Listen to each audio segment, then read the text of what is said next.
नमस्कार, मी त्रिवेणी गवाडे. आपले सगळ्यांचे कौटिल्य आयएस या अकॅडमीमध्ये स्वागत करत आहे. आपण एम-पी-एस-सी, कंबाईन, त्याचबरोबर इतर सगळ्या सरळ सेवा परीक्षा ज्यामध्ये मराठी व्याकरण आहे, ती सीरीज आपण इथे घेत आहोत.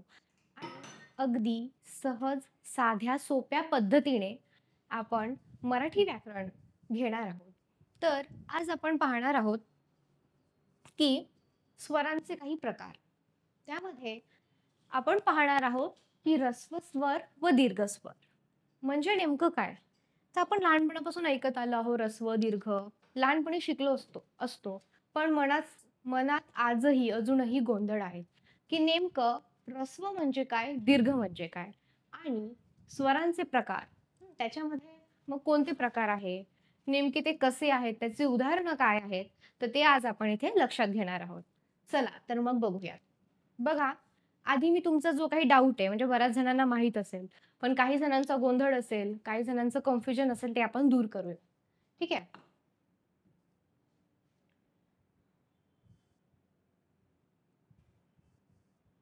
ठीक आहे. तर बघा, मी प लिहिलं बरोबर आहे. हा आहे प. प काय आहे? व्यंजन. आपण त्या दिवशी स्वर काय, व्यंजन काय हे सगळं लक्षात घेतलेलं आहे. त्याच्यामुळे याच्यामध्ये कन्फ्युजन होता कामा नये. रोजचा अभ्यास रोज करायचा. त्याच्यामुळे जो आपला पुढील येणारा घटक आहे व्याकरणाचा, तो आपल्याला समजायला सोपा जातो. ठीक आहे? तर आता बघा इथे प आहे. ठीक आहे? आता जर मी प ला पहिली विलांटी दिली, पी, ही याला काय म्हणतात? ऱ्हस्व. आणि दीर्घ म्हणजे काय? लांब, लांबट. तर मग मी जी दुसरी वेलांटी दिली त्याला आपण काय म्हणतो? दीर्घ. तर याचे जे काही कारण, याला आपण का असं म्हणतो, हे सगळं आपण बघणार आहोत. ठीक आहे? हे एक आखूडपणा असतो याच्यामध्ये आणि याच्यामध्ये असतो लांबटपणा. ठीक आहे? मग त्याच्यावरूनच काय झालेलं आहे? ऱ्हस्व आणि दीर्घ हे जे काही आपण आहेत ते आपण ऱ्हस्व दीर्घ असं म्हणतो. ठीक आहे? आता पू. ठीक आहे? आणि पू. ठीक आहे? तर अशा प्रकारे ऱ्हस्व काय, दीर्घ काय ते क्लिअर झालेलं असेल. आता आपण याला थोडंसं डिटेलमध्ये बघूया परीक्षेच्या दृष्टीने. ठीक आहे? आता बघा, ऱ्हस्व स्वर व दीर्घ स्वर. ठीक आहे? आता स्वरांचा उच्चार करताना लक्षात येते की अ, ई, उ, रू, लू या स्वरांचा उच्चार कसा होतोय? आखूड होतोय. बघा, तुम्ही हा ई बघा आणि हा ई बघा, हा उ बघा आणि हा उ बघा. बरोबर आहे? तर आता इथे काय आहे की ई, ई. आपण जेव्हा लहानी म्हणजे याला साध्या भाषेत लहानी, लहानी जेव्हा म्हणतात तेव्हा त्याचा उच्चार कसा होतो? ई. आणि जेव्हा आपण त्याला म्हणजे मोठ्या ईचं जेव्हा आपण प्रोनाउन्सिएशन करतो म्हणजेच काय? उच्चार. उच्चारला इंग्रजीमध्ये प्रोनाउन्सिएशन म्हणतात. तर याचं जेव्हा प्रोनाउन्सिएशन करतो, उच्चार करतो तर ई, उ, ऊ. ठीक आहे? म्हणजे ह्या दोन याचं काय दिसतंय आपल्याला? आखूड. आखूड उच्चार दिसतोय किंवा लहान उच्चार दिसतोय बाबा किंवा लवकर संपतोय उच्चार असे म्हणू शकतो. आणि याचा कसा दिसतोय? लांबट, लांब, दीर्घ. ठीक आहे? म्हणजे हे तुम्ही तुमच्या ऑब्झर्वेशननी सुद्धा ठरवू शकता. आणि व्याकरणकारांनी अभ्यासकांनी काय केलेलं आहे की हे सगळं अभ्यासातून वेगवेगळ्या थेरीज मांडून वेगवेगळे अभ्यास करून एकमेकांना चॅलेंज करून ही जी काही अभ्यास आपल्या समोर जो काही आहे मांडलेला आहे. आता बऱ्याचदा असं होतं की ठीक आहे आपण हे करू शकतो, ऱ्हस्व दीर्घ, नंतर समोर जाऊन तर आपण ते सगळे प्रकार पण बघणार आहोत व्यंजनांचे सगळे, महाप्राण असू दे, अल्पप्राण व्यंजन असू देत. तर पण मग आता आपला कॉम्पिटेटिव्ह एक्झाम आहे, आपण तिथं प्रयोग करत बसायला गेलोय का? नाही. तर आपल्याला हे माहिती हवं. ठीक आहे? एखाद्या वेळेस अडलं तर गोष्ट वेगळी आहे, पण तिथं आपण प्रयोग करायला जाणार नाही. बिकॉज काय आहे की ही कॉम्पिटेटिव्ह परीक्षा आहे आणि तिथे सेकंडला महत्व आहे. म्हणून ज्या गोष्टी आहेत त्या गोष्टीवर कमांड असणं, त्या गोष्टी आपण चुकायला नाही पाहिजे. कारण एकेका मार्काचं तुम्हाला माहित आहे पॉइंटच्या मार्काचं कॉम्पिटिशन आहे. ठीक आहे? तर म्हणजे तुम्हाला समजण्यासाठी ह्या ज्या काही गोष्टी आहेत ते मी इथे सांगत आहे. तुम्ही हे करू शकता, पण तिथे प्रयोग करायला वेळ नाही. तिथे जाऊन तुम्हाला पटपट दिलेल्या वेळेमध्ये दिलेले प्रश्न सोडवणे. त्यातल्या त्यात तुम्हाला निगेटिव्ह मार्किंगचा सुद्धा विचार करणे. ज्या ज्या परीक्षेला असेल, काही सरळ सेवा परीक्षेला निगेटिव्ह मार्किंग असते, काही नसते, कंबाईनला आहे. ठीक आहे. तर आता काय आहे, अ, इ, उ, रू, लू या स्वरांचा आखूड स्वर होतो, म्हणून उच्चार आखूड होतो. त्यांचा उच्चार करण्यास कमी वेळ लागतो, म्हणून काय आहे, त्यांना आपण ऱ्हस्व स्वर म्हणतो. आता अगदी तुम्हाला लक्षात नसेल राहिलं ते ऱ्हस्व आणि ते सगळं आखूड बिखूड, पहिली विलांटी किंवा पहिलं जे काही असतं, जसं की अ पहिला आहे, ई पहिली आहे, उ पहिला आहे आणि जी विलांटी येणार आहे ऱ्हस्व दीर्घची, सॉरी ऱ्हस्वची, ती पहिली असणार आहे. तर इथं पहिलं म्हणून जरी तुम्ही लक्षात ठेवलं की बाबा जे स्टार्टिंगला येतं इतकं जरी लक्षात ठेवलं तरी पुरेसं आहे. ठीक आहे. आता बघा, आ, ई, उ, ऐ, ऐ, औ, औ या स्वरांचा उच्चार करण्यास अधिक वेळ लागतो.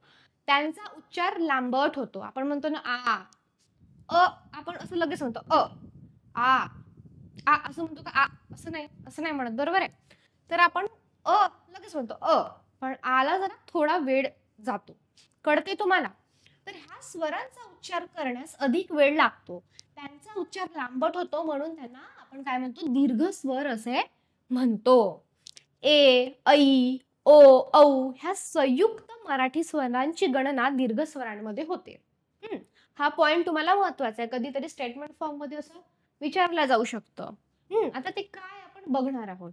पण हे जे काही आहे हे तुम्ही तिथं नोट डाऊन करणं किंवा आपल्या नोट्समध्ये हायलाइट करणं महत्वाचं आहे. नोट्स तुम्हाला आहेतच. ठीक आहे. तर कोणतं, ए, ऐ, ओ, औ हे संयुक्त स्वरांची गणना दीर्घ स्वरांमध्ये होते. ठीक आहे. संयुक्त स्वरांची गणना खालीलपैकी कोणत्या स्वरांमध्ये होते? सोप्यातला सोपी प्रश्न. किंवा दीर्घ स्वरांमध्ये खालीलपैकी अजून कोणत्या स्वरांची गणना होते? बघा, प्रश्न कसे फॉर्म होतात, कसे आपण तयार करू शकतो. बऱ्याचदा आपल्याला असं वाटतं की नुसतं पुस्तकं वाचत बसतात विद्यार्थी, पण पुस्तक अभ्यास करण्याचे दुसरे सुद्धा पर्याय आहे. आपण जे वाचलंय त्याच्यावरचे प्रश्न सोडवणे, आपण जे वाचलं आहे त्यावरचे प्रश्न आपण स्वतः फॉर्म करणे, किंवा जर तुमचा ग्रुप असेल 2-3 जणांचा, तर तुम्ही काय करू शकता की बाबा ठीक आहे, मी कोणी म्हणेल की मी वर्णमाला भाग 1 केलंय, कोणी म्हणेल मी वर्णमाला भाग 2 केलाय, कोणी म्हणेल मी समाज चांगलं केलंय. तर तुम्ही प्रश्न काढून आणा 10-10, 15-15 आणि एकमेकांना सोडवायला द्या. असं वेगवेगळ्या पद्धतीचं तुम्ही बरंच काय काय करू शकता. ठीक आहे. आता बघा, संयुक्त स्वर, दोन स्वर एकत्र येऊन बनलेल्या स्वरांना आपण संयुक्त स्वर म्हणतो. आणि आपण जेव्हा व्यंजन वगैरे ते शिकत होतो, तर आपण तिथे बघितलं की विशेष संयुक्त व्यंजने. आता इथं सांगण्याचा मुद्दा काय आहे की जेव्हा आपण संयुक्त म्हणतो, ठीक आहे, आपण जेव्हा संयुक्त म्हणतो, संयुक्त म्हणजे काय, काय संयुक्त म्हणजे, तर दोन गोष्टी जेव्हा एकत्र केल्या जातात, त्या दोन गोष्टी एकत्र जोडल्या जातात, त्याला काय म्हणतो, संयुक्त. आपण बऱ्याचदा संयुक्त प्रकल्प, संयुक्त संख्या, तुम्ही अशा प्रकारचं ऐकलं असेल बऱ्याचदा.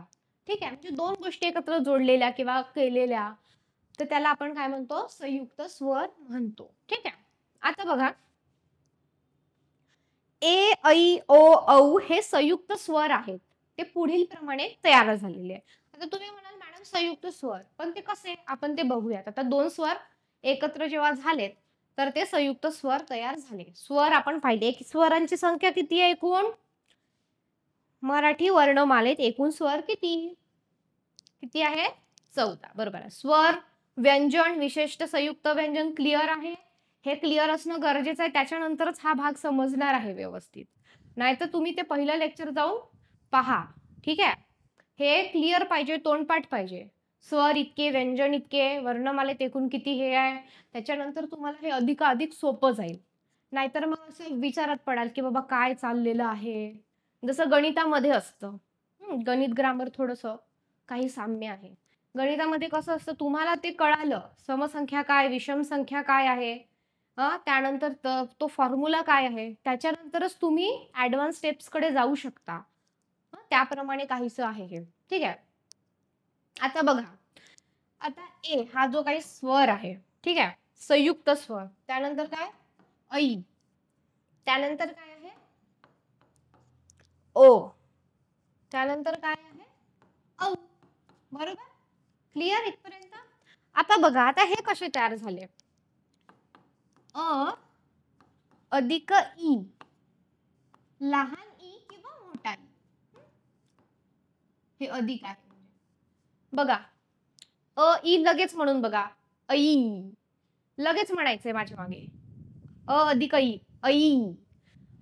ई, ऐ. झालं बरोबर? क्लिअर? त्याच्यानंतर आपण ए बघतो. तर याचं सुद्धा तसंच आहे. ए अधिक ई म्हणजे गरजेनुसार मोठा लहान जो काही ई असेल तर ते पण ऐ. ठीक आहे? ए ऐ. ठीक आहे? मोठा ई किंवा लहान ई. ठीक आहे? इथपर्यंत तुमचं क्लिअर झालं? बघा, एकदा क्विक रिव्हिजन करूया. ऱ्हस्व दीर्घ आपण स्वर पाहिले. त्याच्यामध्ये आपल्याला असं लक्षात ठेवायचं सोप्या फॉर्मॅटमध्ये की पहिली वेलांटी, दुसरी वेलांटी जे काही आहे नंतर व्यंजनांची त्यानुसार आपण ते पाहिलं होतं म्हणजे समजून घेण्याच्या दृष्टीने. त्याच्यानंतर आपण स्वर बघितलं तर काय, की बाबा जो पहिला स्वर येतो तो ह्रस्व असतो आणि जो दुसरा सारखा स्वर येतो तो त्याच्यानंतर आपण बघणारच आहोत सजातीय, विजातीय. त्याच्यामुळे तुम्हाला अजून क्लिअर होऊन जाणार. ठीक आहे? तर त्याप्रमाणे काय आहे की ज्याला कमी वेळ लागतो आणि ज्याचा उच्चार कसा असतो आखूड असतो ते काय असतं ऱ्हस्व असतं.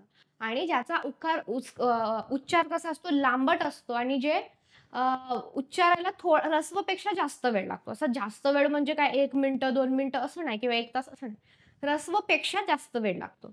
तर त्याला आपण काय म्हणतो दीर्घ स्वर म्हणतो. मगाशी मी जे सुरुवातीला उत्तर दिलं ते व्यंजनांचं होतं आणि ते बाबा ऱ्हस्व दीर्घ सारखं चाललं असतं तर सोप्याकडून आपण याच्याकडे गेलेलो आहे. ठीक आहे?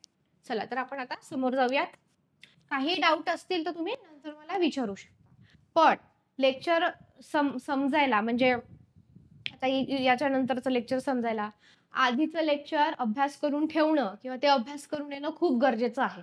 नाहीतर मग म्हणजे काय ते डोक्याच्या बाहेर जाणार बऱ्याचदा. ठीक आहे. तर बघा आता आपण बघूयात ओ कसा तयार झाला आहे आणि औ कसा तयार झालेला आहे. ठीक आहे? आता ओ. ठीक आहे? अधिक उ, लहान उ किंवा मोठा उ आपण औ कसा तयार झालेला आहे? इथं आहे, इथं काय आ आहे. आ अधिक उ किंवा मोठा. ठीक आहे? आता तुम्ही एकदम फास्ट म्हटलं अधिक औ, औ, उ असं उ आहे ना? लगेच म्हणायचं औ, औ, आओ. बरोबर आहे? औ. ठीक आहे? क्लिअर? अशा प्रकारे जे काही आहे तयार झाले. तर हे सांगण्याचं तात्पर्य काय? हे संयुक्त व्यंजन आहे. संयुक्त व्यंजन म्हणून का म्हणून हे 2 स्वर मिळून काय झालेलं आहे हे संयुक्त व्यंजन तयार झालेले आहे. त्याच्यामुळे आपण त्याला संयुक्त असं म्हणतो. ठीक आहे? त्याची फोड केली असता. ठीक आहे? आता बघू आता थोडं मात्राकडे बघूया. तर उच्चार करण्यास लागणाऱ्या कालावधीवरून कालावधी म्हणजे काय? टाइम म्हणतो आपण त्याला वेळ म्हणतो. तर एखादा स्वर हा ह्रस्व स्वर किंवा दीर्घ स्वर आहे ठरवितात. त्यांना मात्रा असं आपण म्हणतो. मात्रानुसार. ठीक आहे? आता ह्रस्व स्वरांचा उच्चार करण्यास जो वेळ लागतो त्याला एक मात्रा म्हणतात. दीर्घ स्वर, संयुक्त स्वर यांचा उच्चार करण्यास 2 मात्रा मानतात. ठीक आहे? आता बघूयात की सजातीय काय आहे आणि विजातीय काय आहे ते आपल्याला बघायचं आहे इथे. बघा, तर सजातीय याचा अर्थ काय आहे? की बाबा एका जातीतले. एका जातीतले आणि विजातीय म्हणजे काय? दुसऱ्या जातीतले किंवा भिन्न जातीतले. तर मग इथे स्वर विचारलेले आहे आपल्याला. ठीक आहे? स्वर. आता एकाच उच्चार स्थानातून निघणाऱ्या स्वरांना स्वजातीय स्वर म्हणतात. जसं बघा आपण ऊ म्हणतो. ठीक आहे? थोडा वेळ लागतोय पण आवाज कसा आहे त्याचा ध्वनी कसा आपल्याला प्रतिबिंबित होतोय? सारखा. कसा होतोय? सारखा प्रतिबिंबित होतोय. त्यामुळे काय आहे? की याच्यासारखे जे काही आहे जसं आ, ई, उ असं जे काही आहे तर ते कशामध्ये येणार आहे? सजातीयमध्ये. आणि विजातीय म्हणजे काय? विजातीचा अर्थच काय होतो? भिन्न. विजातीयचा अर्थ काय होतो? भिन्न होतो. ठीक आहे? तर याला भिन्न असे म्हणतात. आ, ई, उ. ठीक आहे? कारण हे ऐकायला सारखं येतंय आपल्याला उ, ऊ असं काही नाही. प किंवा ख, त किंवा ड असं काही आहे का? नाही. ऐकायला सारखं येतंय. वेळ थोडासा लागतो ते जाणवत पण नाही फार. पण त्याच्यामुळे आपण याला काय म्हणतो सजातीय आणि हे जे आहे भिन्न उच्चार स्थान जे काही आहे स्वरांबद्दल बोलतोय आपण. इथे व्यंजनांबद्दल नाही स्वर. ठीक आहे. तर मग अ आणि उ यासारखे म्हणजे कोणतं पण अ, ई असेल, अ, उ असेल, अ, ऐ असेल. ज्याचे उच्चार सारखे नाही ते स्वर कोणतेही एकमेकांची जोडी असेल तरी म्हणजे खालीलपैकी सजातीय स्वर कोणते? खालीलपैकी विजातीय स्वर कोणते? ठीक आहे. हा प्रश्न फक्त तुम्हाला जरी याचा अर्थ माहीत असला आणि थोडं लॉजिक लावता आलं, की बाबा सजातीय म्हणजे काय विचारताय? सजातीय म्हणजे कुठेतरी एक सारखेपणा किंवा एका ग्रुपमध्ये केव्हा असतात? जेव्हा काहीतरी सारखेपणा असतो. मग सारखेपणा, मग आपण आता खाली दिलंय बाबा आपल्याला स्वर. मग काय असू शकतं? त्याचे ध्वनी सारखे आहेत. म्हणून त्याचे ध्वनी, त्याचे उच्चार सारखे आहेत. ऐकणाऱ्याला सारखं वाटते, उच्चार करतो, जो काही प्रोनाउन्स करतो, त्यालाही सारखं वाटतं आहे. मग त्यानुसार काय आहे? ह्या गोष्टी आहेत. क्लिअर? सजातीय, विजातीय, संयुक्त स्वर. ठीक आहे. हे मात्र काही फारसं महत्वाचं नाहीये. फक्त एक मराठीचे विद्यार्थी की आपण आता व्याकरणाचा भाग शिकतोय म्हणून आपल्याला ते माहीत असणं गरजेचं आहे. ठीक आहे. मग बाकी जेव्हा तुम्ही अभ्यास करता तेव्हा हायलाइटेड पहिले वाचून घेऊन, समजून घेऊन, मग फक्त नंतर हायलाइट करून मग तोच भाग वाचणे. जो आपल्याला ऑलरेडी माहिती आहे तो नंतर काही वाचायची, हे करायची गरज नाहीये. ज्याच्यामध्ये कन्फ्युजन आहे, जे आपल्याला आठवण राहत नाही अशा गोष्टींना तुम्ही हायलाइट करा आणि जे येतात ते इथेही येणार आहे, तिकडेही येणार आहे. त्याच्यामुळे त्याच्यावर वेळ घालवण्यात अर्थ नाही. ठीक आहे.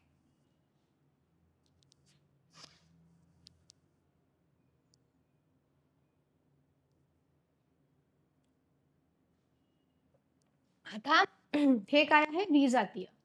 म्हणजे तुम्हाला कोणतेही जोड्या देऊ शकतो. ठीक आहे. हे काय पाठ करायची गोष्ट नाहीये.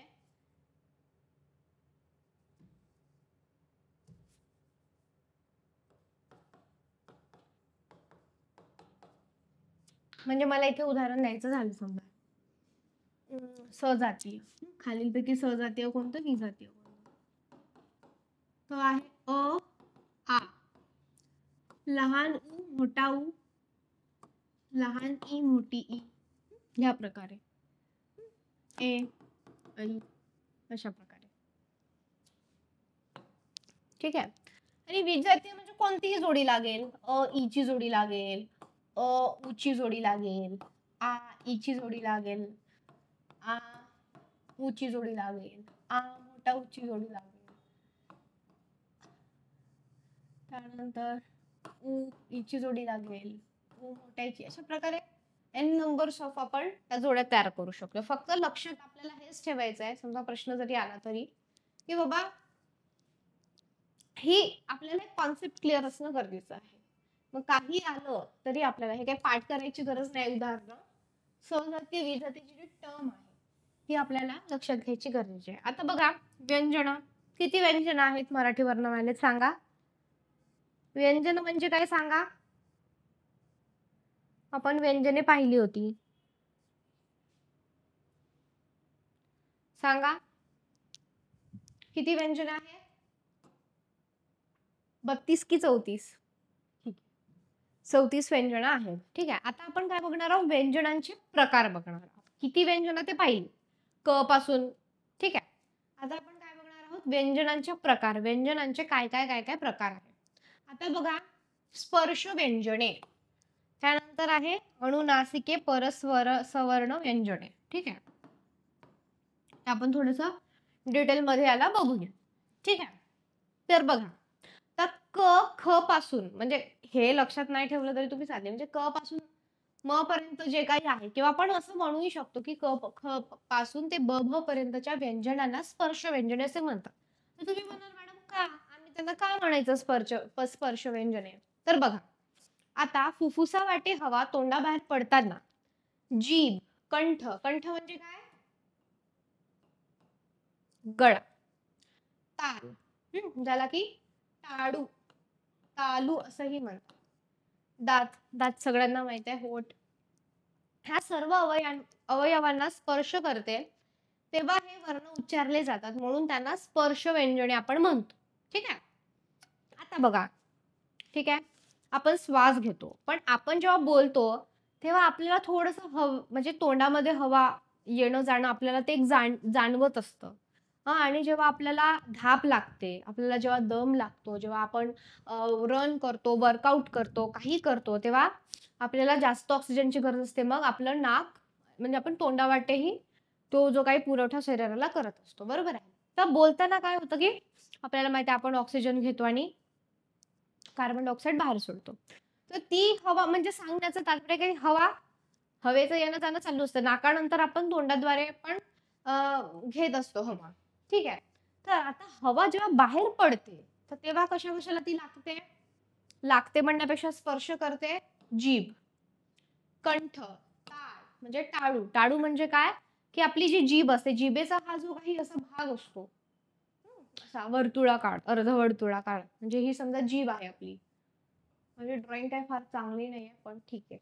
तर ही जीभ आहे आणि जिभेचा हा जो काही वरचा भाग असतो कठोर, त्याला आपण काय म्हणतात टाळू किंवा तालू. हं.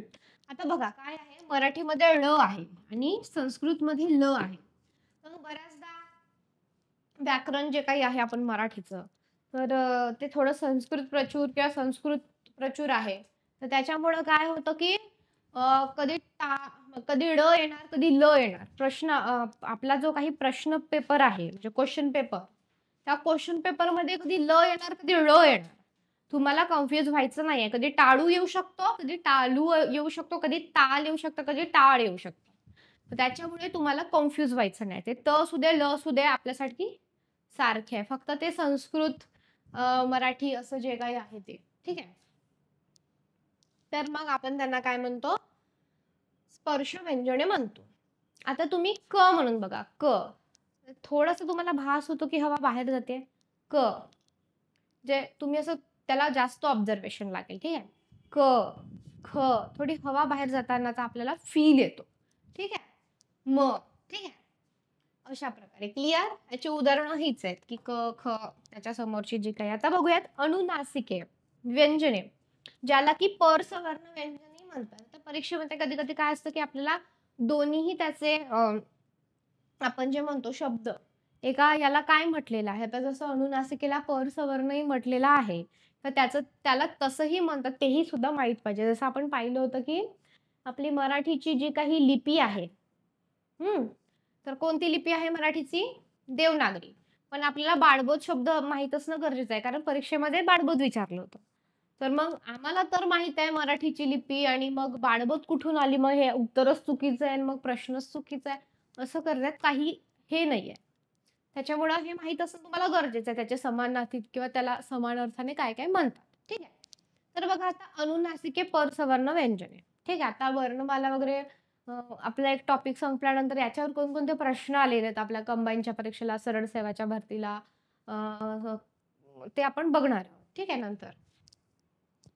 तर आता अनुनासिके परसवर्ण. ठीक आहे व्यंजने. आता बघा ड, वाङ्मय मधला हा ड आहे.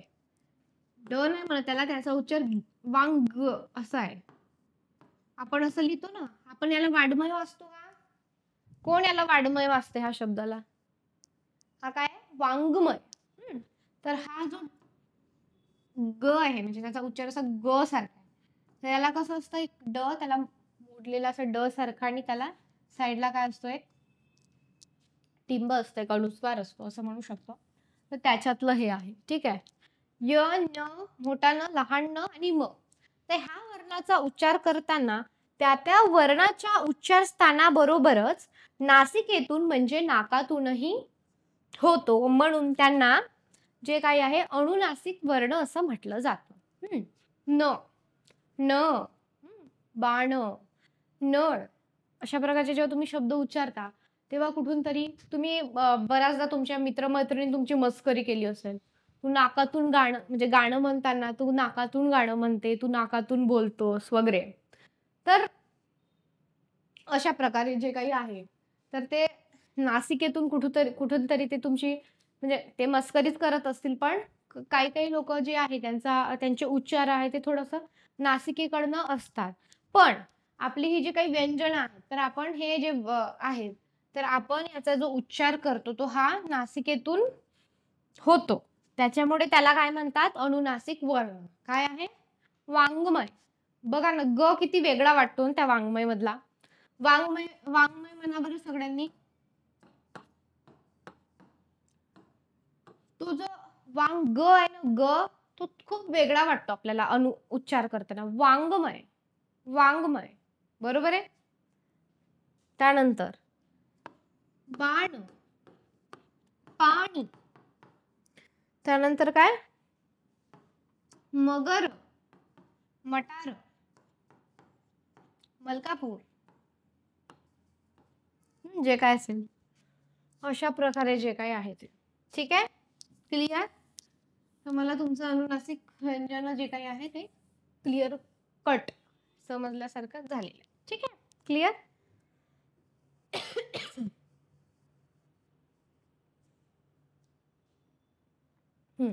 चला आता वाचा काय आहे आपल्याला. आता बघा, अनुनासिके अनुस्वराच्या ऐवजी वापरता येतात म्हणून त्यांना परसवर्ण जे काय आहे असे म्हणतात. म्हणून हे दोन्ही नावं आपल्याला लक्षात असणं सुद्धा गरजेची आहे. आता बघूया कठोर आणि मृदू. आता तुम्ही म्हणाल हे अघोष आणि घोष कुठून आले? तर जसं की आपलं मराठी म्हणजे फॉर्मॅट आपण इंग्लिश मधून घेतलेला आहे आपल्या मराठीचा म्हणजे फॉर्मॅट ह्या सगळ्या गोष्टी. पण व्याकरण आणि हे शब्द जे काही आहे संस्कृत प्रचूर आहे. जसं विभक्ती, समास जेव्हा आपण बघतो, विग्रह सारखे शब्द तर आपल्याला त्याच्यामध्ये संस्कृत प्रचुरता दिसून येते. ठीक आहे? त्याच्यामुळे कठोर म्हणजे अघोष आणि मृदू म्हणजे घोष हे आपल्याला माहित असणं गरजेचं आहे. आणि तुम्ही म्हणाले कुठून आले शब्द, ते संस्कृत प्रचूर शब्द आहेत. ठीक आहे? बघा एकदा काय दिलेलं आहे ते.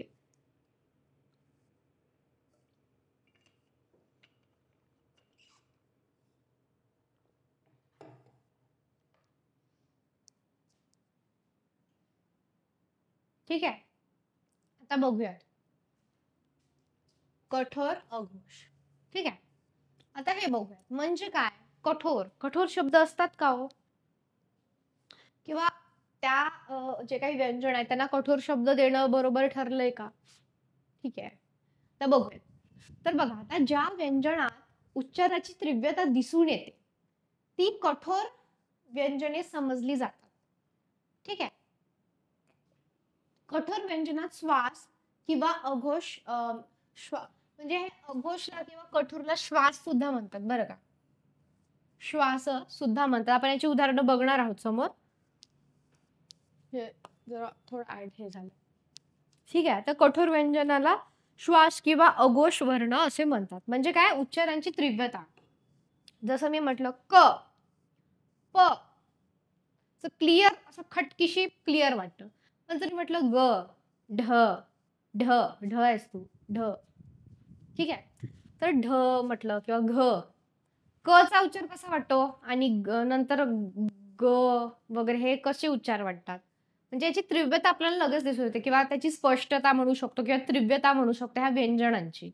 ठीक आहे? ते आपण पुढील याच्यामध्ये बघणार आहोत. ठीक आहे? आता बघा, तुलनेने ज्यांचा उच्चार सौम्य, कोमल किंवा मृदू असतो त्यांना आपण मृदू व्यंजने म्हणतो. म्हणजे कसं की सॉफ्ट, सॉफ्ट, फार असं लगेच हे नाही होणार असं.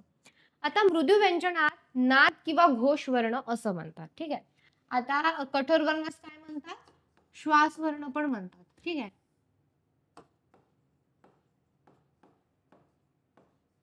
कठोर वर्णास काय म्हणतात? श्वास वर्ण असंही म्हणतात. ठीक आहे? आणि याला काय म्हणतात? मृदूला घोष आणि नाद हे 3 शब्द लक्षात ठेवायचे आहेत. अशा यांनी कठोर, घोष, श्वास, त्यानंतर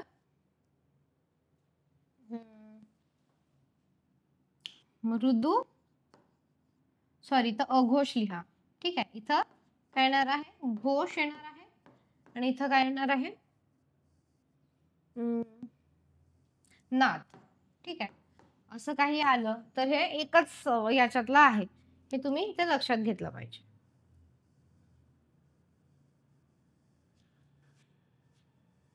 ठीक आहे, हे लिहून घ्या, म्हणजे एका असं ऑब्लिक मध्ये लिहून घ्या, कारण मग तुम्हाला हेही शब्द लक्षात ठेवायचे आहेत आपल्याला, हे तुम्हाला कळेल.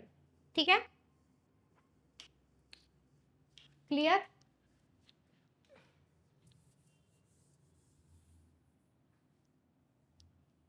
ठीक आहे, आता आपण काही उदाहरणं बघणार आहोत त्याची.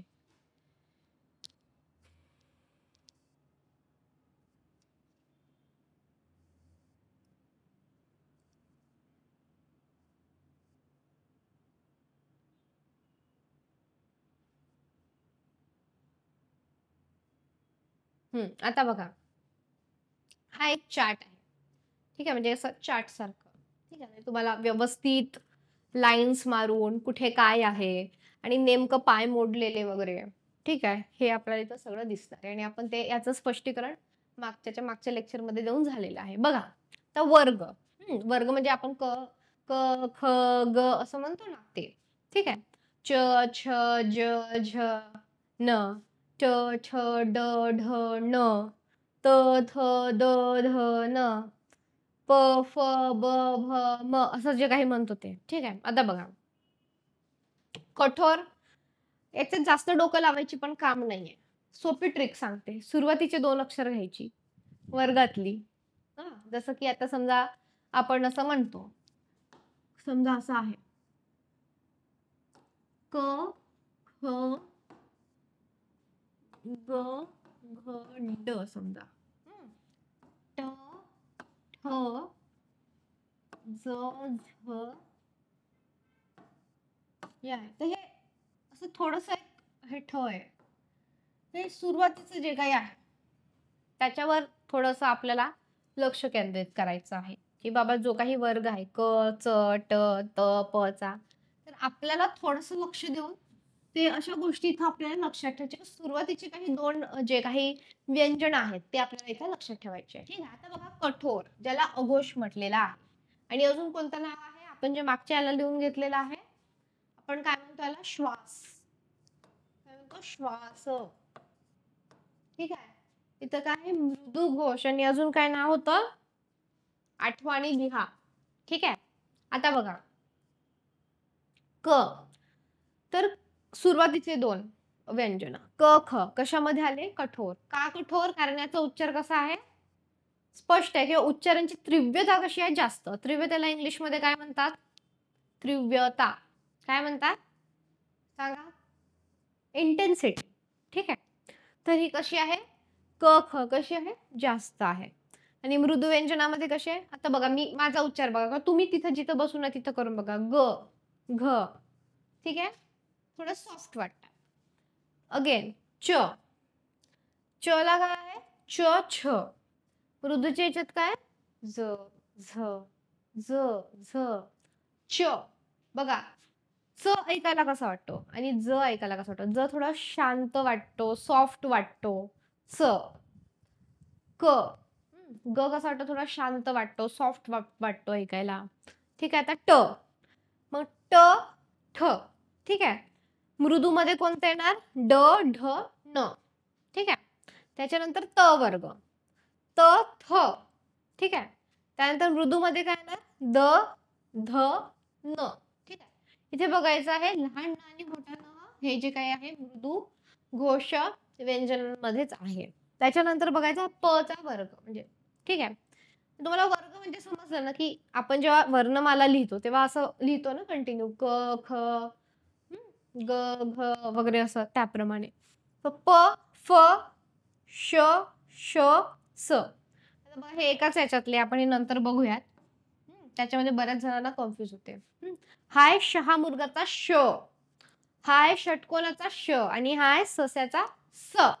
ठीक आहे, आता इथे काय आहे, मृदूमध्ये ब, भ, म, ह, य, र, ल, व, ळ.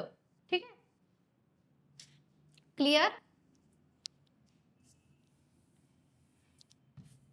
ठीक आहे,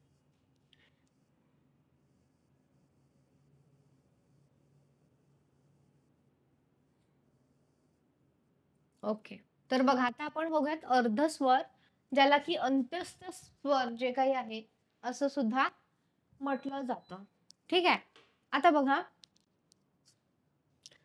य, र, ल, व यांची उच्चारस्थाने अनुक्रमे ई, रू, लू, उ या स्वरांच्या उच्चारस्थानांसारखी आहेत.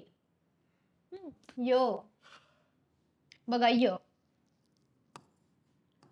आपण जर य म्हटलं त्याला थोडं हळू म्हणा, म्हणून बघा य म्हणजे कुठेतरी आपल्याला थोडस अ ई याचं कुठेतरी भास झाल्यासारखं वाटतं. य अ य असा, म्हणजे त्यातल्या त्यात ई हे थोडस सारखेपणा वाटतो. कसा? अ चा ई सोबत, र चा रू सोबत, ल चा लू सोबत आणि व चा उ सोबत स्वरांच्या उच्चार स्थानांसारखी आहेत. इथं आपल्याला काय शब्द वापरलेला आहे? अनुक्रमे. आता हा अनुक्रमेने शब्द बऱ्याच जणांना कळत नाही आणि याच्यामध्ये पेपरमुळे सुद्धा गोची होते विद्यार्थ्यांची. अनुक्रमेला इंग्रजीमध्ये काय म्हणतात? With respective. इंग्रजीमध्ये पॅरेग्राफ येतात बऱ्याच म्हणजे पेपरमध्ये जेव्हा येतात तेव्हा, मग तिथे विथ रिस्पेक्टिव्ह रिस्पेक्टिव्हली असा शब्द येतो. काय तो? रिस्पेक्टिव्हली. मग आपल्याला वाटतं बापरे हे रिस्पेक्ट बद्दल काहीतरी बोलतात आहे. आपल्याला काय वाटतं? हे रिस्पेक्ट बद्दल बोलतात आहे. रिस्पेक्ट वेगळं, हे वेगळं आहे टोटली आणि हे वेगळं आहे. रिस्पेक्ट म्हणजे काय होतं? आदर. रिस्पेक्टिव्हली म्हणजे काय होते? अनुक्रमाने, अनुक्रमे. जेव्हा पॅरेग्राफ मध्ये प्रश्नांमध्ये असं येतं तेव्हा आपल्याला शब्दांचे अर्थही माहित असणं गरजेचं आहे, नाही तर गेले मार्क आपले. ठीक आहे. तर याचा अर्थ हा होतो. अनुक्रमे म्हणजे कोण? यात बरोबर हा पहिला आहे, मग इथला पण हा पहिला, हा दुसरा आहे, मग याच्यासोबत हा दुसरा, हा तिसरा आहे, याच्यासोबत हा तिसरा, हा चौथा याच्यासोबत हा तिसरा, म्हणजे याच्यासोबत याची जोडी, त्याला काय म्हणतात? अनुक्रम. प्रश्न जेव्हा येतात की अनुक्रमे असं असं आहे, तर म्हणजे असे उदाहरण दिलं आणि अनुक्रमे आहे बाबा, खालील पर्याय बघा आणि उत्तर सांगा, खालील प्रश्न सोडवा याच्यानुसार, गणित बुद्धिमत्तामध्ये वगैरे असतात अनुक्रमे शब्द. तर हे तुम्हाला कोणाला वाटतं की बाबा असंच लिहिलेलं आहे, नाही का? जसं खालील पर्याय सोडवा, उत्तर सोडवा असं लिहिलेलं असतं त्यांच्यासारखं वाटतं, पण हे तसं नाहीये. तर याच्यामध्ये फरक आहे. तिथं रिस्पेक्टिव्हली आणि रिस्पेक्ट मध्ये काही तुम्ही हे करायला जाऊ नका, साम्य शोधायला जाऊ नका. ठीक आहे. आता एक दुसरा शब्द आहे, एक आहे हॉस्पिटल आणि दुसरे हॉस्पिटॅलिटी. काय फरक आहे? दिसायला सारखेच दिसतात बाबा, हॉस्पिटल दवाखाना, दवाखान्याबद्दल काहीतरी असेल. तर हे दोन्ही शब्द टोटली डिफरंट आहे. हॉस्पिटल म्हणजे काय? हॉस्पिटल म्हणजे दवाखाना. हॉस्पिटॅलिटी म्हणजे काय? दवाखान्यातलं काहीतरी काय गोष्टी नाही. हॉस्पिटॅलिटी म्हणजे आदरातिथ्य.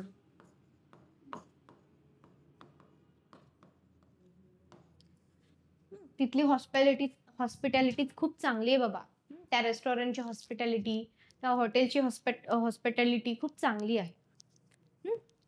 असंही होऊ शकतं, हॉस्पिटलची हॉस्पिटॅलिटी खूप चांगली आहे असंही होऊ शकतं. म्हणजे काय बाबा, एक आदरातिथ्य, एक जो काही वागण्याचा बोलण्याचा जो काही मॅनरिझम असतो स्टाफचा किंवा तिथला, त्याच्यासाठी हे शब्द आहेत. तर हे असं आपल्याला कन्फ्युज व्हायचं नाहीये. ठीक आहे. अनुक्रमे याचं कळालं तुम्हाला? प्रश्नामध्ये बऱ्याचदा अनुक्रमे हा शब्द येतो, बऱ्याचदा. त्याच्यामुळे आपल्याला प्रश्न फक्त सोडवणं नाहीये, तो समजून उमजून दोनदा वाचायचा, मग समजून उमजून जे काही आहे ते सोडवणं जे काही आहे ते अत्यंत महत्वाचं आपल्याला आहे. अत्यंत अत्यंत महत्वाचं आहे. ठीक आहे. आता आपण बघूया अर्धस्वर. ठीक आहे. काय बाबा अर्धस्वर? ठीक आहे.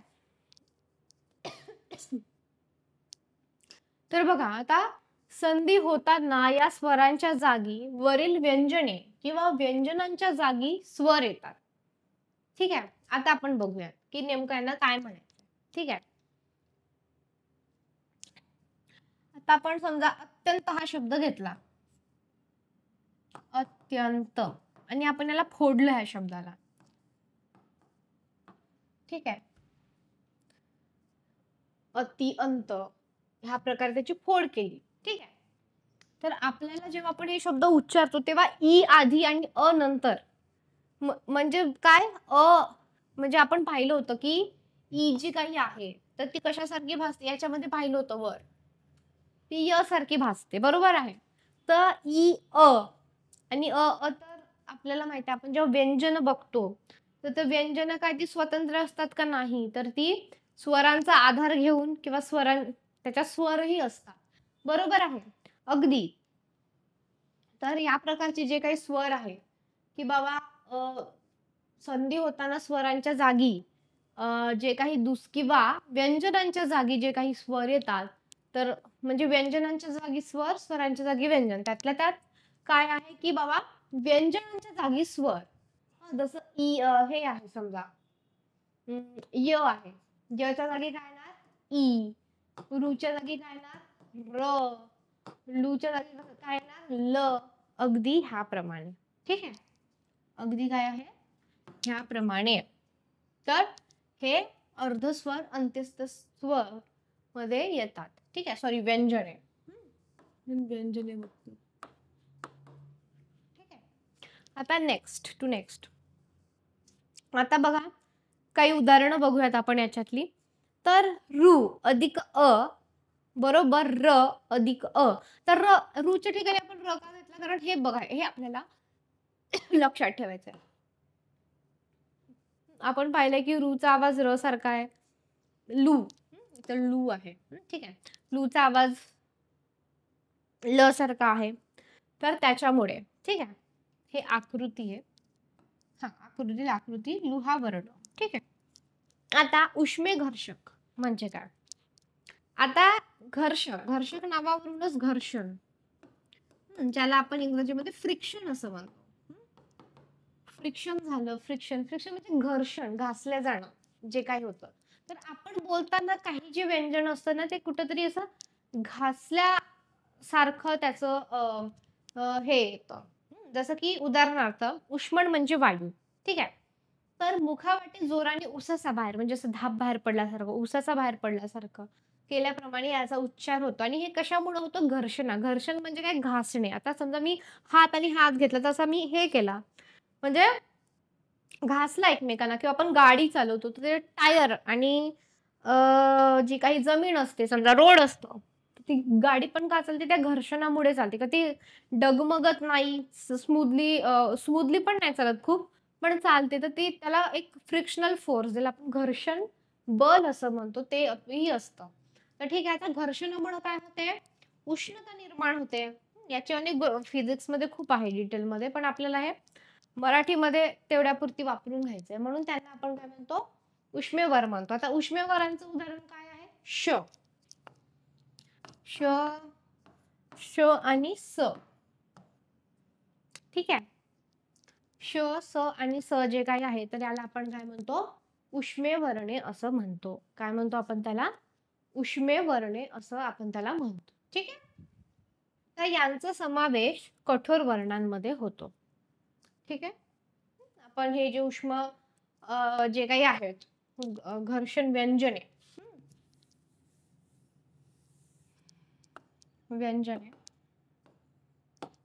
तर यांचा समावेश कशामध्ये होतो? सांगा. कठोर वर्णामध्ये म्हणतो, ज्याला आपण अघोष वर्ण असंही म्हणतो. ठीक आहे. क्लिअर. नेक्स्ट. आता बघा, आता आपल्याला बघायची की किती आहेत ती संख्या सुद्धा आपल्याला लक्षात ठेवणं महत्वाचं ठरतं. तर कठोर अघोष किती आहेत आणि मृदू किती आहेत बघा. चला नोट डाऊन करून घ्या.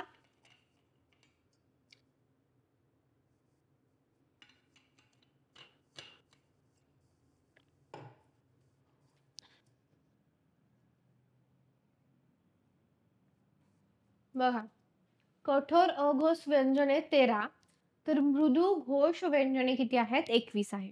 ठीक आहे. आता कठोर वर्ण 13, तर मृदू वर्ण 37 आहे. इथं काय दिलेलं आहे? व्यंजने. इथं काय दिलेलं आहे? व्यंजने. इथं काय दिले? वर्ण. ठीक आहे. तर कठोर वर्णांमध्ये सर्व 13 कठोर व्यंजनांचा समावेश होतो.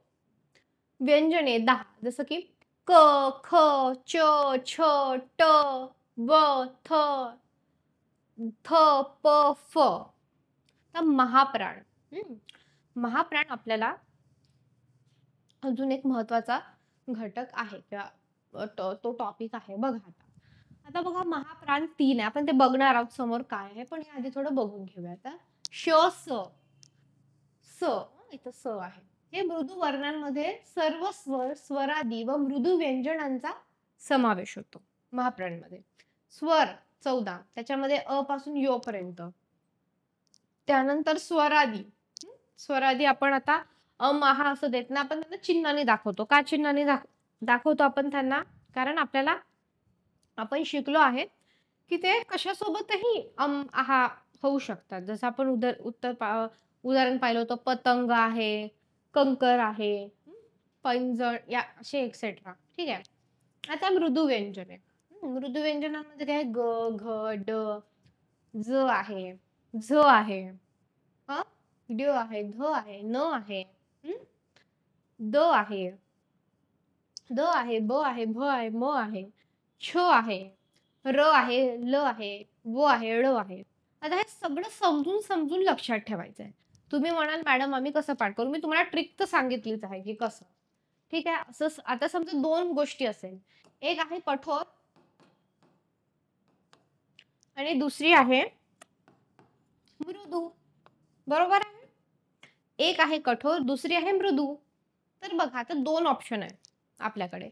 एक तर कठोरचे चांगले व्यवस्थित पाठ करा किंवा मृदूचे चांगले पाठ करा. किंवा मी तर म्हणेल लक्षात ठेवा समजून उमजून. जसं मी तुम्हाला सांगितले की सुरुवातीचे काही 2 जे आहेत. की याचं कसं आहे बाबा क, ख सुरुवातीचं आहे वर्गातले. च, छ सुरुवातीचे 2 आहेत.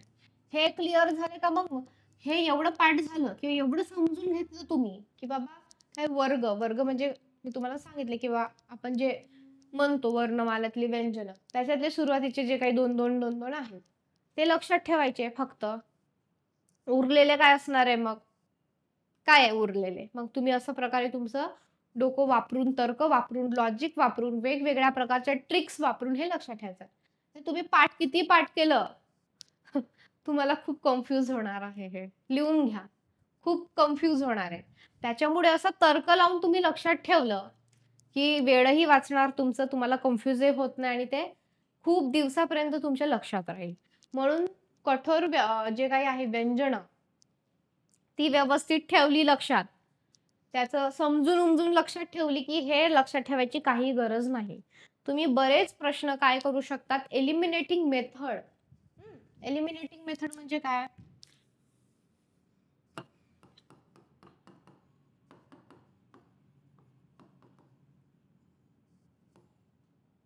एलिमिनेटिंग मेथड म्हणजे जी वगळण्याची जी काही आहे पद्धत. वगळणीच म्हणू आपण इथे. ठीक आहे. आता समजा ऑप्शन मध्ये आलं समजा. प्रश्न असा आला की कसा प्रश्न आला की खालीलपैकी कोणती व्यंजने मृदू व्यंजने आहेत? समजा असा आला. 1, 2, 3, 4 त्यांनी याच्यातले दिले. ज दिला, ध दिला, न दिला आणि याच्यातला एक दिला कोणतरी थ दिला. ठीक आहे. तर तुम्हाला हे नकोत ना माहित राहू देऊ.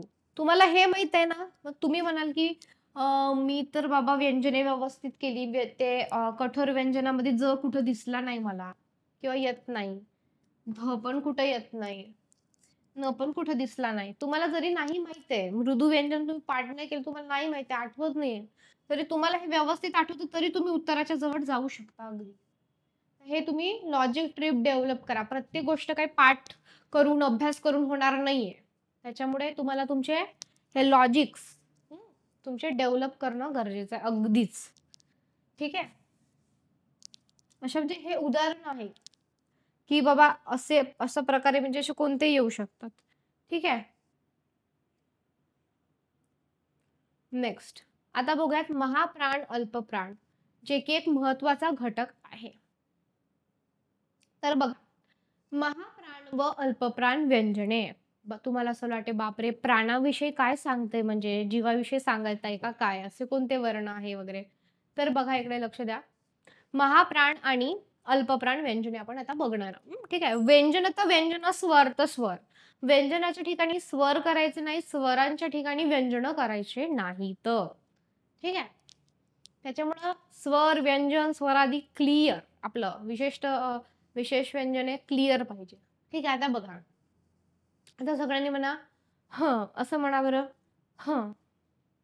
काय ऑब्झर्व्ह केलंय तुम्ही? हं. काय केलंय? हवा बाहेर चालली आहे. हं. हं. बरोबर आहे? हवा काय चाललेली आहे? हच्या माध्यमातून किंवा ह ह्या व्यंजनातून हवा बाहेर चालली आहे. तर बघा, आता ह या वर्णाचा उच्चार करताना फुफ्फुसातील हवा काय होते? तोंडाद्वारे बाहेर फेकली जाते, म्हणून त्यांना महाप्राण असे म्हणतात. म्हणून त्याला काय म्हणतात? महाप्राण असं म्हणतात. ठीक आहे. अशा ह मिसळून झालेल्या वर्णांना काय म्हटलंय त्यांनी? ह मिसळून झालेल्या वर्णांना काय म्हणतात? महाप्राण वर्ण. काय म्हणतात? महाप्राण वर्ण असे म्हणतात. आता बघा, श, श, स यांचा उच्चारही वायूच्या घर्षणाने होतो, म्हणून त्यांनाही महाप्राण वर्ण असे म्हणतात. म्हणजे हे सुद्धा आहे. ठीक आहे. श, स, स हे सुद्धा आहे. ठीक आहे. आता अशा रीतीने 14 जी काही वर्ण आहेत ती महाप्राण मानले जातात. एकूण किती वर्ण आहेत महाप्राण? किती आहेत? 14 पाठच पाहिजे. आणि मग उरलेले किती? 20. 20 जे काही आहेत ते अल्पप्राण. ठीक आहे. तर उरलेल्या वर्णांना अल्पप्राण. तर ळ हा स्वतंत्र वर्ण मानला जातो. हा महाप्राणही नाही, अल्पप्राणही नाहीये हा ळ. ठीक आहे. त्याला कुठेही बसवायला जाऊ नका. फक्त काय आहे? मृदू व्यंजन आहे ळ. ठीक आहे. तर बघा, आता महाप्राण कोणते कोणते आहेत बघू. 14 आहेत ना. कोणकोणते आहेत 14? आपल्याला ते आपण बघणार आहोत. ठीक आहे. आता बघा, ख. ख म्हणा सगळ्यांनी. ख. काय? हवा कशी जाते? बाहेर जाते. कठोर मृदू झालं. आता आपण याच्यावर वर्गीकरण करणार आहोत. वर्गीकरण म्हणण्यापेक्षा त्याला त्या ग्रुपमध्ये किंवा त्या गटामध्ये महाप्राणाच्या बसवणार आहोत, की बाबा हवा कशी, म्हणजे कोणतं वर्ण उच्चारताना हवा कशी जाते? ख. हवा कशी जाते? तोंडातनं बाहेर. फुफ्फुसातनं येते ऑफकोर्स. त्याच्यानंतर ख. छ. म्हणा माझ्या मागे. झ. इथे झ आहे बरं का. त्यानंतर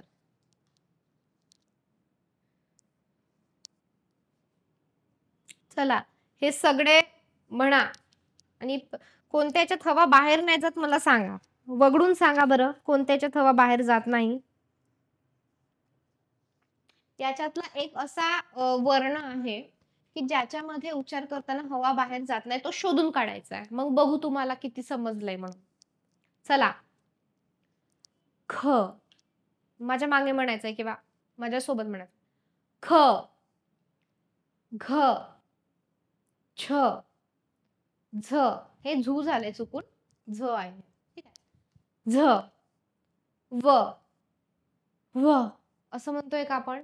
बघा, याच्यात काही डाऊट वाटतोय का तुम्हाला? बघा. त्यानंतर काय? द. थ. तर थ आहे, थू झालंय. नंतर ध. त्यानंतर भ. श, स, स आणि ह तर आहे. तर आपल्याला काय म्हटलंय की 2 गोष्टी आहेत. महाप्राणासाठी 2 गोष्टी महत्वाच्या आहेत. कोणत्या आहेत? एक तर फुफ्फुसाद्वारे हवा आपली, म्हणजे त्याला हे लागलं पाहिजे, हवा जी बाहेर झाली. आणि दुसरं काय? दुसरं काय? ह मिसळून झालेले वर्ण. ह मिसळून झालेले वर्ण. तर बघा, जेव्हा तुम्ही ख चा उच्चार करता, लास्टला काय तुम्हाला ऐकू येतं? ख, ख, घ, छ, झ, ह असं ह च तुम्हाला हे येतं. वह म्हणतो, वह, व असं येतं का? नाही. त्याच्यामुळे हा मुद्दामून टाकलेला होता तुम्हाला बघायला, तुमचं ऑब्झर्वेशन. त्याच्यानंतर द, थ, ध आणि याच्यात सेम टाइमला काय होतं की ह पण आहे, ह मिसळून आहे. आणि दुसरं काय होतं की फुफ्फुसातली हवा जी काही आहे जोराने बाहेर टाकली जाते. ठीक आहे.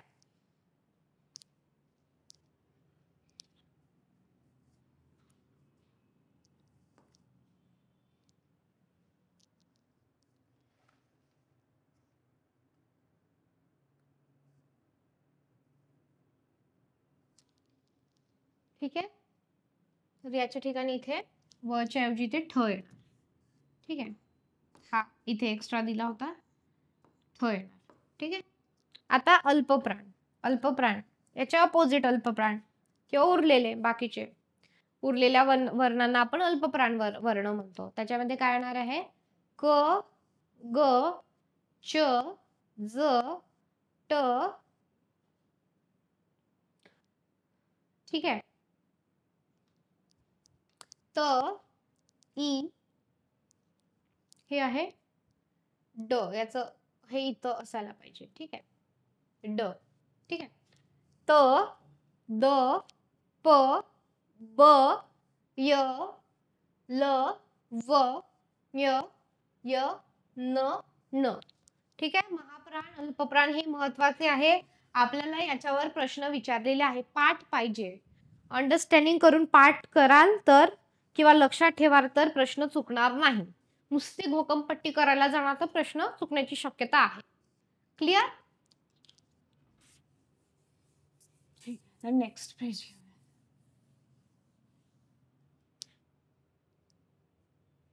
आता बघा, वर्गीय व्यंजन जे काही आहे तर त्याचे 5 प्रकार पडतात किंवा त्याचं 5 हे करूयात आपण. काय आहे वर्गीय व्यंजन?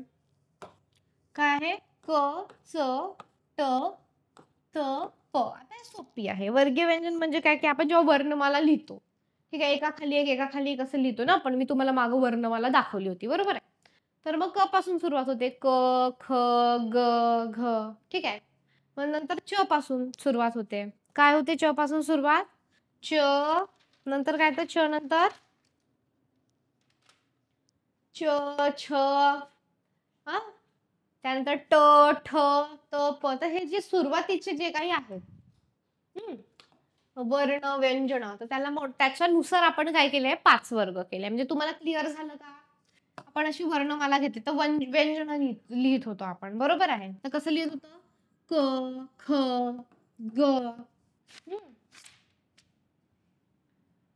घ, ड असं लिहित होतो. ठीक आहे. त्याच्यानंतर कसं लिहिलेलं? च, छ. त्यानंतर कसं लिहिलं? ज, झ, य. नंतर कसं लिहिलं? ट, ठ,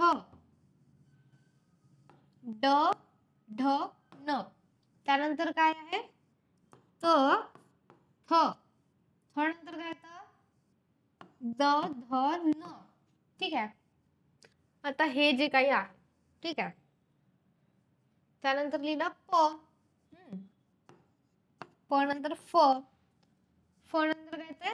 ब, भ, म. आता हे 5-5 याच्यात आहे. म्हणजे असं जेव्हा आपण वर्णमाला लिहितो ते अशा पद्धतीने 5-5 लिहितो. आपण याच्या लगेच नंतर च नी चालू करतो का?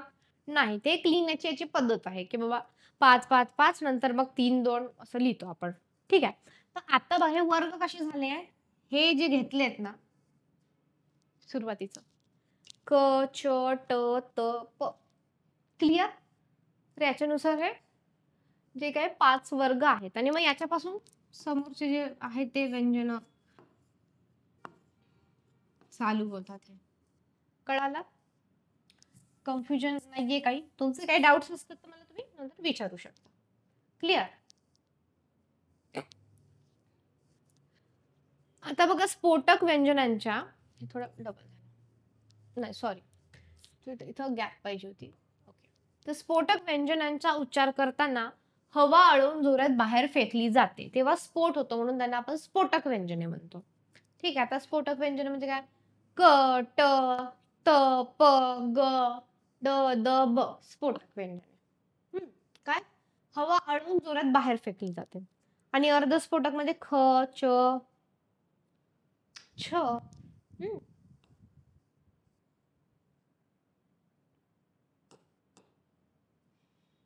ठ, थ, घ, ज, झ, ध, द, ब. ठीक आहे. स्फोटक आणि अर्धस्फोटक व्यंजने. ठीक आहे. आता बघा महत्वाचं, आता आपल्याला असा प्रश्न आले होते की खालीलपैकी विशिष्ट संयुक्त व्यंजने कोणती?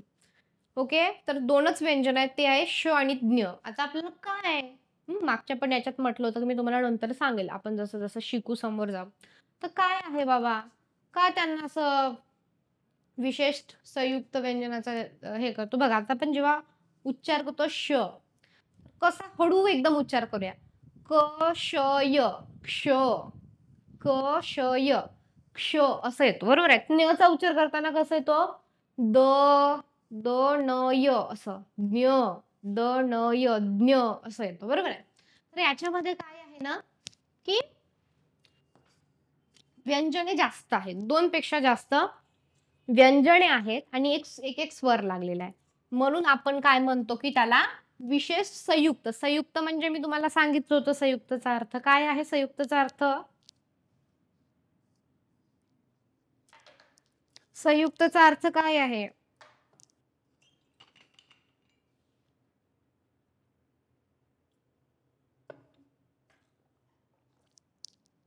जोडलेले, 2 गोष्टी जोडलेल्या, 2 गोष्टी असलेल्या त्याला आपण संयुक्त स्वर म्हणतो.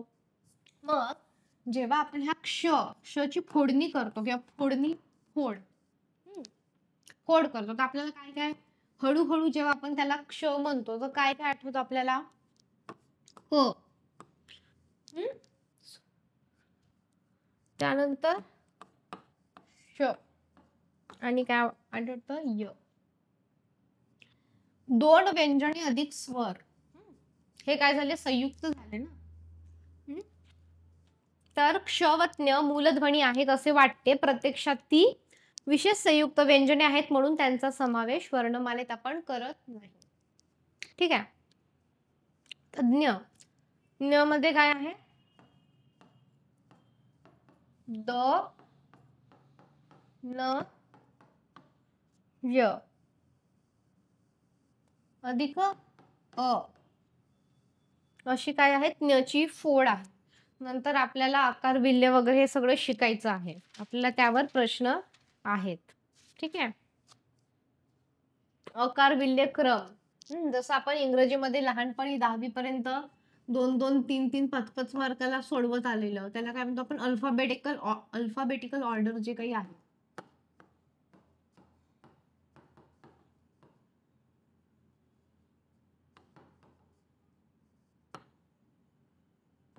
तशासारखा आहे हा प्रकार आणि आपल्याला याच्यावर प्रश्न विचारलेले आहेत की बाबा एक असं समजा जोडा अक्षर दिलेले आहेत किंवा समजा असं काही 3-4 शब्द दिल्याने म्हटले की बाबा याचा आकारविल्य क्रम लावा. समजा उदाहरणार्थ आंबा, आंब्याचं सीझन चालू असल्यामुळे आंबा. दुसरं देऊयात अतिशय, चौथं देऊयात अनल किंवा तिसरं अनल. तर ते म्हणणार की बाबा याचा क्रम लावा. जसं आपण इंग्रजीमध्ये 2-4 शब्द दिलेले आपण म्हणतो की arrange it according to its alphabetical order. ठीक आहे. याचा अल्फाबेटिकल ऑर्डर लावायचा आपल्याला. तर मग हे असं पाहून नाही लावता येत, मला याची फोड करावी लागते. आंबाचं कसं येणार आ अनुस्वार लागलाय त्याच्यामुळे इथं अनुस्वारचं चिन्ह किंवा डायरेक्टली आपण अनुस्वार पण लिहू शकतो अधिक. त्यानंतर काय येणार आहे बा कसा तयार झाला ब अधिक आ आंबा. हे याची काय झाली फोड झाली. तर हे फोड करून आपल्याला याचा आकार विल्य क्रम जो काय आहे तो लावावा लागणार. आणि काही पेपरला प्रश्न पण आले तीही घेऊ आपण. ठीक आहे. हे आपण नंतर उद्याच्या सेशनला घेऊया. ठीक आहे. तुम्हाला कळालं कसं केलं आहे ओव्हरऑल ते. तर ञची फोड आणि क्षची फोड. आता तुम्हाला क्लिअर झालं की क्ष आणि ज्ञला विशिष्ट संयुक्त व्यंजने का म्हणतात म्हणून. काही डाऊट असेल तर सांगा मला. ठीक आहे. ओके. तर अशा प्रकारे आज आपण जे काय आहे स्वरांचे प्रकार असतील, व्यंजनांचे प्रकार असतील वेगवेगळे, सजातीय, अजातीय, मृदू, कठोर, महाप्राण, अल्पप्राण हे सगळं क्लिअर झाले. त्यातल्या त्यात तुम्हाला सगळ्यात जास्त म्हणजे प्राधान्यक्रमाने ज्याचा अभ्यास करायला पाहिजे ते आहे महाप्राण आणि अल्पप्राण. त्याच्यावर प्रश्न असतात ते व्यवस्थित करून ठेवा. ठीक आहे. आणि विशिष्ट संयुक्त स्वर पण पाठ करा कारण प्रश्न आलेले मग ते विचारू शकतात त्याची फोड ह्या सगळ्या गोष्टी. ठीक आहे. उद्या आपण काय बघणार आहोत की जी काही उच्चार स्थाने आहेत. ठीक आहे. तर बाबा कसं कोणकोणती मुखातली आपल्या अवयव आहे, जीभ आहे, टाळू आहे, भाग आपण त्याला म्हणूयात, की कसा आवाज होतो, कुठून येतो, काय-काय प्रक्रिया घडतात, ते थोडं आपण डिटेलमध्ये बघणार. आता हे बघण्याचं कारण असं आहे, की बाकीचे जे व्यंजन आहे किंवा वर्ण आपण म्हणूयात. वर्ण आहेत, तर ते त्यानुसार फॉर्म झालेले आहेत. म्हणजे जिथं जीभ लागली मग ते वर्ण अ, ला त्या-त्या कॅटेगरीमध्ये डिव्हाईड केलेलं आहे किंवा त्या-त्या ग्रुपमध्ये टाकलं. जसं की ओष्ठ्यवर्ण, ओष्ठ्यवर्ण आहे, दंत्यवर्ण आहे, तालव्य वर्ण आहे, दंततालव्य आहे, ओष्ठतालव्य आहे. तर आपली जीभ जिथे-जिथे ज्या अवयवाला लागली मुखातील, तर त्यानुसार त्या वर्णांना त्या कॅटेगरीमध्ये किंवा त्या ग्रुपमध्ये टाकलेलं आहे. आपण असं सिंपल भाषेत, सहज भाषेत, सोप्या भाषेत म्हणू शकतो. ठीक आहे. उद्या आपण हे सगळं बघणार आहोत, की कसं आहे, नेमकं काय आहे? याची मग मी तुम्हाला एखादी डायग्राम पण आपण घेऊयात याच्यामध्ये, की नेमकं तोंड आणि त्या सगळ्या गोष्टी. ठीक आहे. आपण हे उद्या असं बघणार आहोत. ठीक आहे. चालेल मग थांबूयात आपण इथे आणि रोजचा अभ्यास रोज करायचा आहे. म्हणजे पुढील येणारं जे लेक्चर आहे ते आपल्याला काय होईल, सोपी होईल. आणि काय करायचंय, ज्यांना शक्य आहे त्यांनी जी काही तुम्ही संदर्भ पुस्तकं वाचता त्यातल्या त्यात आपण मोरा वाळंबे चं जे पुस्तक आहे सरांचं, ते सुद्धा आपण सांगतो आणि आपल्या नोट्स तर असणारच आहे तुम्हाला. त्याच्यामुळे आधी वाचून आले, काय प्रश्न आले किंवा लेक्चर झाल्यानंतर ते वाचलं आणि काय-काय प्रश्न आले ते बघितलं, तर हा जो प्रवास आहे तुमचा स्मार्टली होणार आहे. त्याच्यामुळं ज्या दिवशीचा अभ्यास त्या दिवशी झालाच पाहिजे. किंतु परंतु काही राहिले नाही पाहिजे. आणि काही शंका असतील तर तुम्ही मला नक्कीच विचारू शकता. ठीक आहे, चालेल. थांबा.